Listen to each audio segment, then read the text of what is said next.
Hello guys, आज हम शुरू करते हैं हिंदी व्याकरण के अंतर्गत यण स्वर संधि को। और यण स्वर संधि से क्वेश्चन जो है वनडे एग्जाम में बहुत ज़्यादा पूछे जाते हैं, तो उसके जो भी प्रॉब्लम होंगी आपको बताया जाएगा इसमें, और आप वीडियो को लास्ट तक जरूर देखिएगा। ठीक, तो आइए बात करते हैं हम यण स्वर संधि की। तो सबसे पहले हम ये देखेंगे कि यण स्वर संधि में, क्योंकि यह स्वर संधि है, तो इसमें किन दो स्वरों का मेल होता है और मेल होने के बाद क्या परिवर्तन होते हैं। अगर ये चीज अगर हम जान लेते हैं तो यण स्वर संधि समझने में कोई प्रॉब्लम नहीं होगी। तो सबसे पहले हम जान लें कि इसका सूत्र क्या होता है। देखिएगा, इसका सूत्र होता है इको यणचि। इसका सूत्र होता है इको यणचि। और इस इको यणचि का मतलब क्या है, इसको हम देख लेते हैं। इको यणचि का मतलब हुआ एक प्रत्याहार है इक और एक प्रत्याहार है यण। यानी कि इक प्रत्याहार के जो वर्ण हैं, इनके परे अगर कोई दूसरा वर्ण आता है तो इक प्रत्याहार के जो वर्ण हैं वह परिवर्तित हो जाते हैं यण प्रत्याहार के वर्णों में। तो सबसे पहले हम ये देख लें कि इन वर्णों में कौन कौन से वर्ण आते हैं। ठीक, तो इक प्रत्याहार के अंतर्गत देखते हैं, हम देखते हैं माहेश्वर सूत्र के द्वारा आयुण ऋलृक, ये देखते हैं।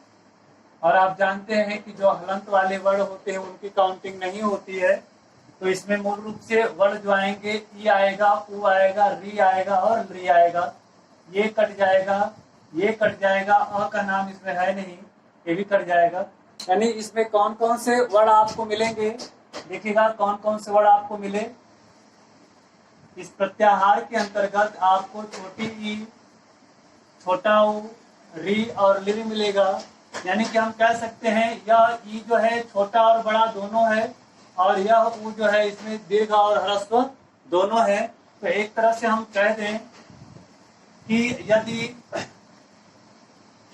ई,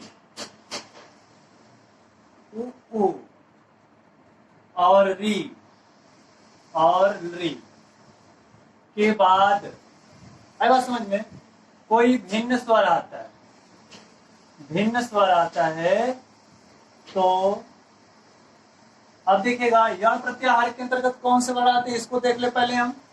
तो आप पढ़ते हैं माहेश्वर सूत्र में कि ह य व र ट, हयवरट लण, और यहाँ पे यण प्रत्याहार है, तो य और ड़ यहाँ है। यानी ये तो इसमें रहेगा नहीं, ये भी नहीं रहेगा और ह भी नहीं रहेगा, बचा क्या, ह व र ल।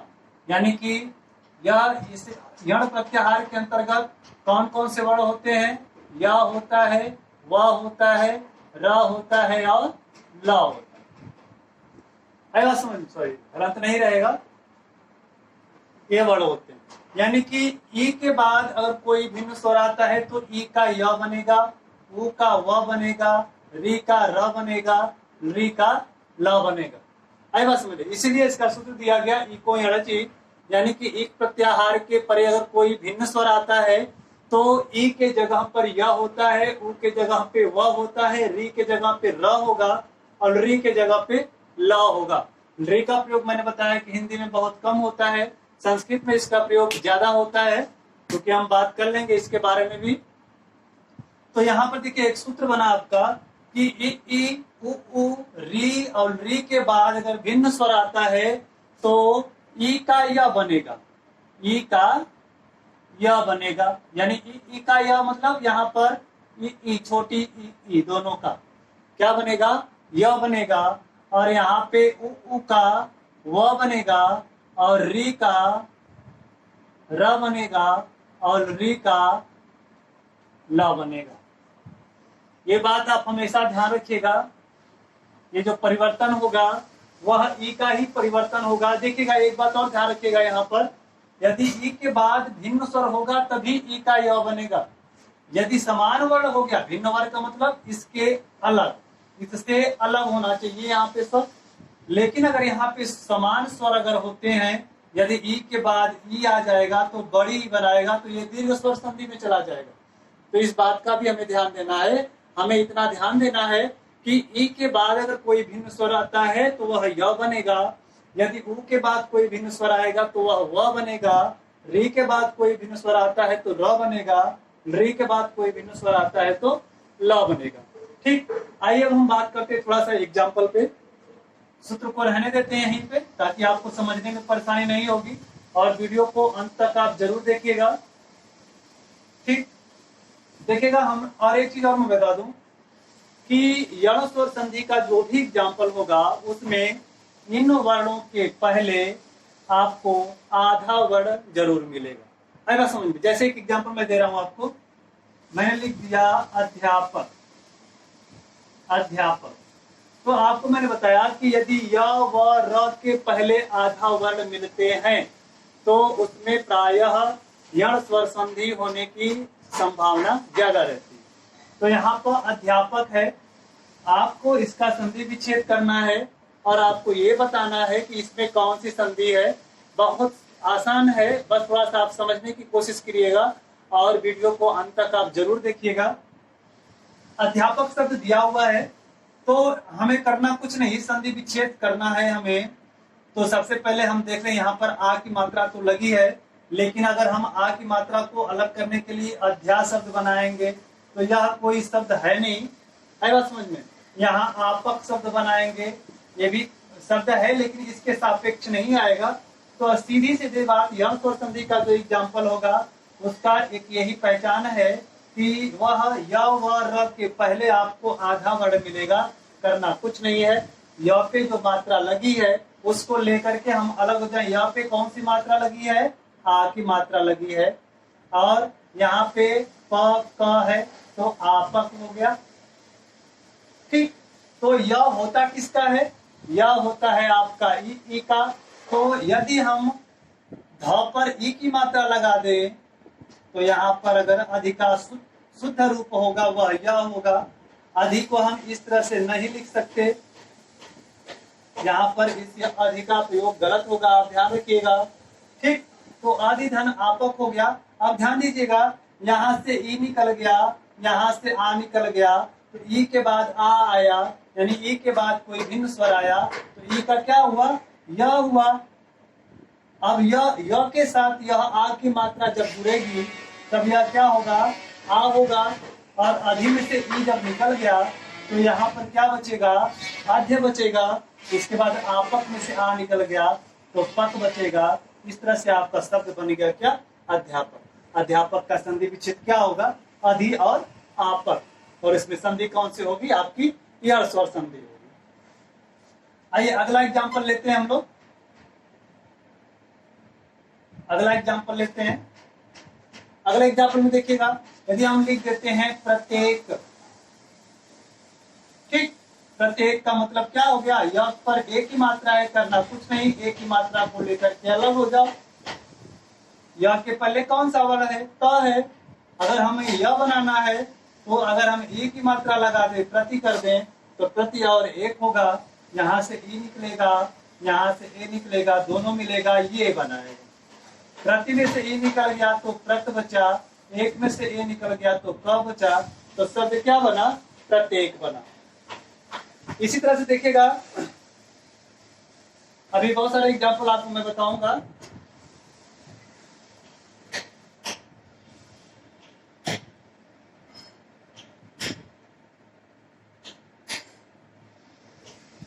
सूत्र को रहने देते हैं, आपको समझने में परेशानी नहीं होगी। ठीक, हमने लिख दिया स्वच्छ।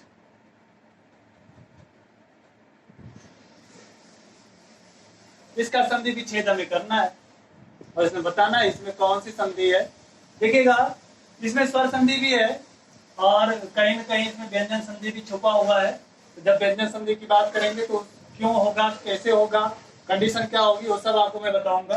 सबसे पहले यहाँ पे हमें ये देखना है कि यहाँ पर व के पहले आधा वर्ण आया है। ठीक, अब इसके बाद अगर हम व में जो मात्रा लगी है उसको लेकर के अलग कर दें। ठीक, अब स्व व किसका होता है? उ का व होता है। तो व के पहले जो वर्ण है उस पर अगर हम उ की मात्रा लगा दें तो सु प्लस अक्ष हो जाएगा। देखिए आपको अलग से कुछ लाना नहीं है, बस आपको ये नियम याद रखना है कि यदि उ के बाद अगर कोई भिन्न स्वर आता है तो वह परिवर्तन किस में होता है, वह में होता है। तो यहाँ पे सु और अक्ष हो गया, सु में से उ निकल गया, अ हो गया यहाँ, तो उ का क्या बनेगा, वह बनेगा, अ जुड़ेगा, हलंत हटेगा। अब सु में से उ निकल गया तो स्व हो गया, अक्ष में से अ निकल गया तो स्व शब्द बना। ठीक, अब इसी तरह से देखिएगा बहुत सारे एग्जाम्पल है इसमें। जैसे देखिएगा दे दिया मध्वरी, मध्वरी शब्द दे दिया और इसका संधि विच्छेद आपसे पूछ दिया। करना कुछ नहीं है, आपने देख लिया कि य के व के पहले आधा वर्ण है तो यह संधि का नियम एक बार लगा लेते हैं हम लोग। व के पहले आधा वर्ण आया है, वह होता किसका है, उ का होता है। तो हमें करना कुछ नहीं, प्लस का आप चिन्ह लगाइए, वह पे जो मात्रा लगी है वह पर अ की मात्रा है और बाकी सब उसी तरह से लिख दिए। आरी हो गया, मध्व है, यहाँ पर वह के पहले ध है तो इस ध को लेकर के यहाँ आइए और वह किसका होता है, उ का, यहाँ पर उ की मात्रा लगाइए, मधुधन अरि, यह इसका संधि विच्छेद हो गया।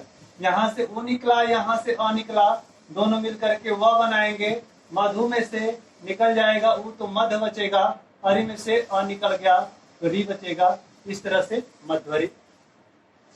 और आगे देखिएगा अगला एग्जाम्पल अगर हम लेते हैं तो देखिएगा, अगर हमने लिख दिया स्वादेश, तो यहाँ पर इसका संधि विच्छेद क्या होगा, वहां पे आ की मात्रा लगी है तो शब्द हो गया आदेश। अब यहाँ पर हमने क्या बना दिया, सु बना दिया।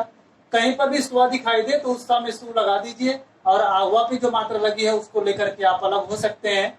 जैसे हमने लिख दिया स्वागतम या स्वागत लिख दिया, क्या किया मैंने, वहां पे जो मात्रा लगी है उसको लेकर के मैं अलग हो गया, आदत हो गया और यह सु बना दिया। सु इसलिए बनाया क्योंकि आधा स्व के बाद वह है, हमें वह चाहिए, वह होता है किसका, उ का, तो उ और आ मिल करके वाह बनाएगा, तो वाह बनाएगा तो पूरा शब्द बनेगा, तो क्या बनेगा, स्वागत शब्द बनेगा। अच्छा, और भी एग्जाम्पल है इसमें देखिएगा, छोटे छोटे एग्जाम्पल इसमें बहुत ज्यादा पूछे जाते हैं। जैसे हमने कह दिया कि न्यून शब्द का संधि विच्छेद क्या होगा, करना कुछ नहीं है आपको, बस ये देखिएगा य के पहले आधा वर्ण है, इसमें यह संधि होगा, य व र के पहले आधा वर्ण हो भाई तो वहां पर पक्का क्या होगा, यड़ स्वर संधि होगा। बस शर्त ये है कि वहां से शब्द टूटने चाहिए, अगर शब्द वहां से नहीं टूटते हैं तो वहां पर संधि नहीं हो सकती। न्यून शब्द दिया हुआ है, करना आपको कुछ नहीं है, प्लस का चिन्ह लगाइए और यहाँ पे जो मात्रा है, बड़ा उ की मात्रा है, ना है, ये ऊन हो गया। यह किसका होता है, ई का, यह के पहले जो आधा वर्ण है उस पे अगर हम ई की मात्रा लगा देते हैं तो क्या हो जाएगा, नी धन ऊन हो जाएगा। तो यहाँ से छोटी ई निकलेगा, यहाँ से बड़ा ऊ निकलेगा, दोनों मिलेगा, यू बनाएगा, नी में से ई निकल गया, आधा ना बचा, ऊन में से ऊ निकल गया, ना बचा, शब्द आपका न्यून। ठीक है ना। इसी तरह से व्यूह का कई बार पूछा गया, इसमें कौन सी संधि है, करना कुछ नहीं, बी प्लस ऊह, ये आपका संधि विच्छेद हो गया। आया समझ में। अब आइए कुछ और एग्जांपल देखते हैं। इसमें हम सूत्र को आप हमेशा याद रखेंगे और वीडियो को अंत तक जरूर देखिएगा और पसंद आए तो लाइक और शेयर करना ना भूलिएगा, क्योंकि आप अगर हमारा सपोर्ट करेंगे तो हम आपके लिए अच्छे अच्छे वीडियो लेकर के जरूर आएंगे। अब देखिए अगला एग्जांपल हम बता रहे हैं आपको, एक शब्द है मात्राज्ञा। मात्राज्ञा, कई बार एक क्वेश्चन पूछा गया तो बहुत लोगों ने इसमें दीर्घ स्वर संधि मार दिया, और दीर्घ संधि इसलिए मार दिए क्योंकि यहाँ पर मात्र बना दिया, यहाँ पर आज्ञा बना दिया। इस तरह से हम अगर देखें तो इसमें दीर्घ संधि दिखाई दे रही है, लेकिन ये जो है बिल्कुल गलत है, आप इस पर ध्यान बिल्कुल मत दीजिएगा। मात्राज्ञा का मतलब माता की आज्ञा से है, यहाँ पर मात्रा का मतलब माता से है, और माता को हम क्या लिखते हैं, मातृ लिखते हैं, री लिखते हैं, यानी कि क्या हो गया आपका, री हो गया। मातृ में कौन सी मात्रा लगी है, री की मात्रा लगी है, और इसके बाद त्र पे कौन सी मात्रा लगी है, आ की। तो आज्ञा हो गया, मातृ और आज्ञा। अब यहाँ पर आ हो गया। अब देखिएगा री, री का क्या होता है, यहाँ री का यहाँ र होता है, तो री का र होता है, तो र हो गया, आ की मात्रा होगी इसके जुड़ने से, तो मातृ में से री निकल गया तो शब्द क्या बचेगा, मात बचेगा। आज्ञा में से आ निकल गया तो ज्ञा बचेगा। अब आप जानते हैं यह त्र किससे बनता है, त और र से। इस कंडीशन में रहेगा तभी बनेगा। तो यहाँ पर आप देख रहे हैं आधा त है, पूरा र है, तो यह शब्द क्या बनेगा, मात्रा दिया। इसमें दीर्घ संधि आपकी नहीं होगी, इसमें 100% क्या होगा, यण स्वर संधि होगी। इसी तरह से पितृपदेश होगा, ठीक ना, मात्राज्ञा हो गया, पित्राज्ञा हो गया। तो जहां पर त्र की बात आती है, और मैंने आपको पहले ही बता दिया कि यदि र के पहले आधा वर्ण हो तो र के पहले यानी त्र है, इस त्र में पक्का यण संधि होनी चाहिए। इस पे जो मात्रा लगे उसको लेकर के अलग हो जाओ, इसके पहले जो शब्द है उसको लेकर के अलग हो जाओ। जैसे हमने लिख दिया,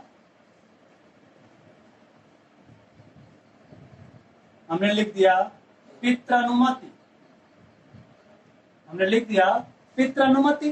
तो यहाँ पर हमें क्या कर देना है, पितृ कर देना है, और यहाँ पे अनुमति कर देना है। तो यहाँ से री निकलेगा, यहाँ से अ निकलेगा, दोनों मिलेगा तो र बनेगा। अब यहाँ से री निकल चुका है, तो यहाँ पे आधा त बचेगा। इस पूरा रे के साथ मिलकर के त्र बनाएगा और इसके साथ जुड़ेगा, तो शब्द क्या बन जाएगा, पित्रानुमति। आएगा समझ में। अब इसके बाद कुछ एग्जाम्पल और भी हैं, मैं बता दूं आपको थोड़ा। एक एग्जाम्पल है यहाँ पे मध्वरी, यहां से दिखाई दे रहा होगा मध्वरी। मध्वरी का संधि विच्छेद क्या होगा, तो सीधे सीधे आप देख रहे हैं कि इसमें व के पहले आधा वर्ण आया हुआ है, तो व के पहले आधा वर्ण का मतलब हो गया आपका यण स्वर संधि। वह बनता किसका है, ऊ का बनता है, तो वह पे जो मात्रा लगी है उसको लेकर के अलग हो जाएंगे, और यहाँ पे क्या हो जाएगा, अभी मैंने इस एग्जाम्पल को आपको बताया था।